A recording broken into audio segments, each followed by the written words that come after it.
This is how I set up for the nuclear war card game.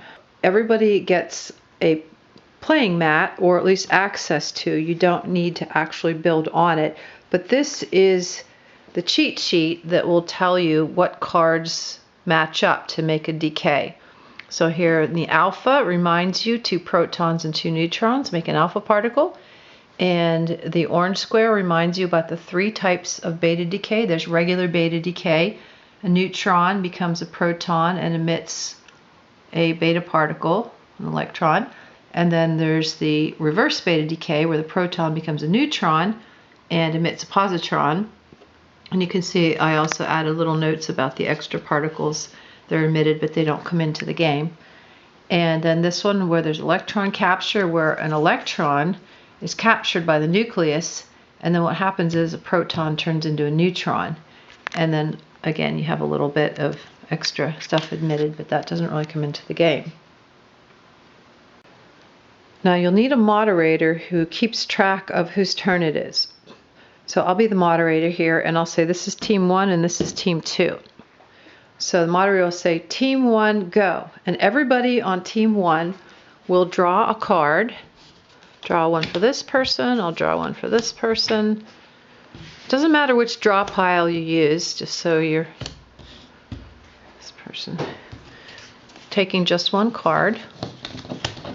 Oh, okay, that one and this one. All right, so they've all drawn a card, and let's see what we have. The only card that you can do something with immediately is the gamma. So we got a proton and a positron. We have a gamma here. So this is gamma decay, and you only need 1 card. So I've completed a gamma decay, and what I can do is this allows me to move my unstable nucleus to the other side, and then I will take my used card and put it on the bottom of the draw pile, or in the middle of the draw pile. So nobody else has one of those cards. We've got a proton. This could be the start of an alpha particle, maybe. Sometimes the kids really like to set them right on these mats. You don't have to, but sometimes they like to do that. Here's another proton. This might be the start of a decay, or you can just keep it here. You don't know what you want to do with it yet.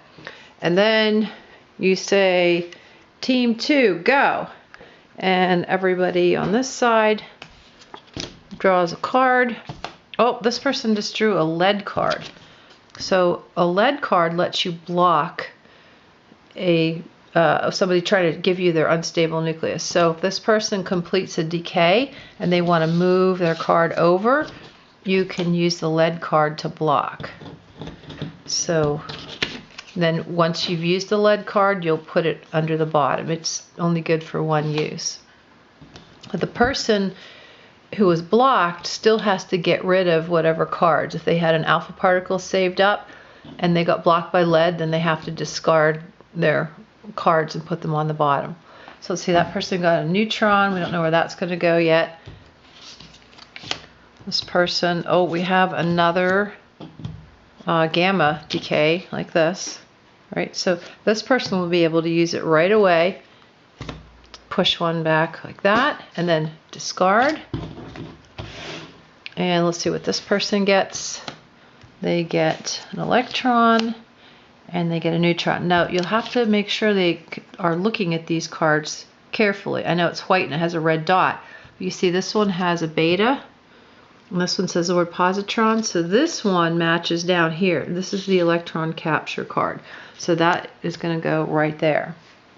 Okay, so now we're back to team 1. I say team 1, go. And they all draw cards. Neutron, beta particle. Now you kind of want to make sure you have an even number of players on either side. If you don't have an even number of players, say you have 4 on one side and 5 on the other, just make sure you start out with the same number of unstable nuclei on both sides, and that'll be okay. So here's another play option you'll have to decide before you start, is whether you're going to require each player to play their own cards. So this person has a proton and a beta, so they can maybe be starting this right here. And so this player will have to draw a neutron, or if you want to work as a group, and kids often really have fun doing this, this person over here could decide to donate their neutron over here, in which case we've just formed a decay. So we formed a type of decay. We put those in the bottom of the deck, and we're allowed to move our unstable nucleus card over. So if you want to have them be able to share up and down, I mean, in this room I had kids yelling from one end of the room to the other, hey, does anybody have a neutron? And the kids really enjoy that. And if that works well in your situation, that's great. They can share. Or you can require that they build it themselves until they've gotten rid of their card.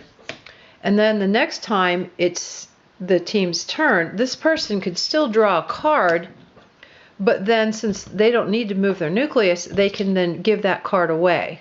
So that would be another play option you could consider. So you can cut short the game, though, if you're running out of time. You can have some sudden death options. And the one that works the best is that instead of moving it over, once this team, let's say this person over here, let's say they form a decay, and they've got, let's say that they get a gamma, okay, and they use that card. Instead of moving it over, they just simply take it out of play, like that. And so this person, that goes out of play, and so gradually all of them will go out of play. So the first team to have all of theirs out of play wins the game. And that will usually end the game within, at most, 5 minutes. Oh, yeah! And we can also do this. We can also do this. Does anybody have a minus or a plus? So we can put We send over. Does anybody have a minus or a plus? One left. Fire! And we have more here. Yes. No. Oh, man. We have two. Oh, wait, guys. Do you guys have a proton? No. There's another E.